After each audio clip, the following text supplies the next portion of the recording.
আর এই মুহূর্তে যে খবরের দিকে নজর রাখবো, গতকাল সন্ধ্যায় সন্দীপ ঘোষকে গ্রেপ্তার করার পর ফের আরজি করে সিবিআই। আরজি করের অধ্যক্ষ এবং সুপারকে জিজ্ঞাসাবাদ, নির্যাতিতার ধর্ষণ এবং খুনের ঘটনার নথি যাচাই করতে সিবিআই আবারও আরজি করে। এই মুহূর্তে আরজি করে সিবিআই। আপনারা জানেন যে গতকালই আরজি করের প্রাক্তন অধ্যক্ষ সন্দীপ ঘোষকে গ্রেপ্তার করা হয়েছে, সেই সঙ্গে গ্রেপ্তার করা হয়েছে আরও 3 জনকে এবং নির্যাতিতার ধর্ষণ এবং খুনের ঘটনার নথি যাচাই করতে সিবিআই ফের আজ আরজি করে।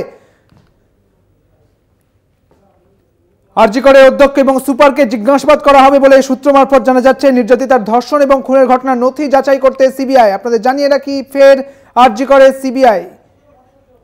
আরো বিস্তারিত জানবো, আমাদের সঙ্গে রয়েছেন আমাদের প্রতিনিধি সত্য সুন্দর ভট্টাচার্য। সত্য, ঠিক আজকে যে খবর উঠে আসছে যে আরজি করে সিবিআই, এই মুহূর্তে কোন কোন বিষয়গুলি তারা দেখবেন বলে জানতে পারছো?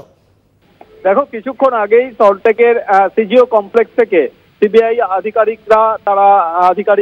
তারা এসেছেন আরজি কর মেডিকেল কলেজ হাসপাতালে এবং তারা বেশ কিছুক্ষণ যে প্ল্যাটিনাম জুবিলি বিল্ডিং রয়েছে আরজি কর মেডিকেল কলেজ হাসপাতালে, সেই প্ল্যাটিনাম জুবিলি বিল্ডিং এ এমএসভিপি এবং প্রিন্সিপালের সঙ্গে বৈঠক করেছেন।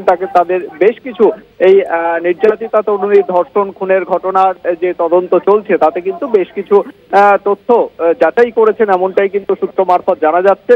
এবং সেক্ষেত্রে যেহেতু ইতিমধ্যেই তদন্ত চলছে এবং আরজি কর মেডিকেল কলেজ হাসপাতালের প্রাক্তন অধ্যক্ষ সন্দীপ ঘোষ এবং আরো 3 জনকে ইতিমধ্যেই সিবিআই গ্রেফতার করেছে আর্থিক দুর্নীতির তদন্তের বিষয়, সেক্ষেত্রে সেই বিষয়ের পাশাপাশি কিন্তু ধর্ষণ এবং খুনের ঘটনার যে তদন্ত সিবিআই এর হাতে রয়েছে তাতে ইতিমধ্যেই কিন্তু আরজি করের থেকে বেশ কিছু নথি বা তথ্য সংগ্রহ করেছে সিবিআই। এছাড়া সিটের কাছ থেকেও কিন্তু বেশ কিছু তথ্য পেয়েছে।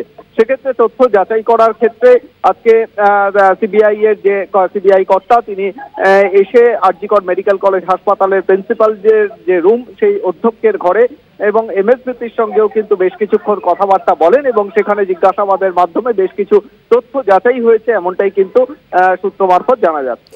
বেশ, অনেক ধন্যবাদ তোমাকে সত্য সুন্দর। আমাদের সঙ্গে ছিলেন আমাদের প্রতিনিধি সত্য সুন্দর ভট্টাচার্য। আপনাদের জানিয়ে রাখি ফের আরজি করে সিবিআই। আরজি করে অধ্যক্ষ এবং সুপারকে জিজ্ঞাসাবাদ, নির্যাতিতার ধর্ষণ এবং খুনের ঘটনার নথি যাচাই করতে সিবিআই। এবং জানিয়ে রাখি যে অধ্যক্ষ অর্থাৎ প্রাক্তন অধ্যক্ষ সন্দীপ ঘোষের যে কক্ষ, সেই কক্ষেও তারা গিয়েছিলেন বলে জানতে পারছি, এমনটাই সূত্র মারফত জানা যাচ্ছে। আপনাদের জানিয়ে রাখি সুপারের সঙ্গেও কথা হয়েছে, অর্থাৎ সপ্তর্ষি মুখোপাধ্যায়ের সঙ্গে কথা হয়েছে এই সিবিআই এর আধিকারিকদের।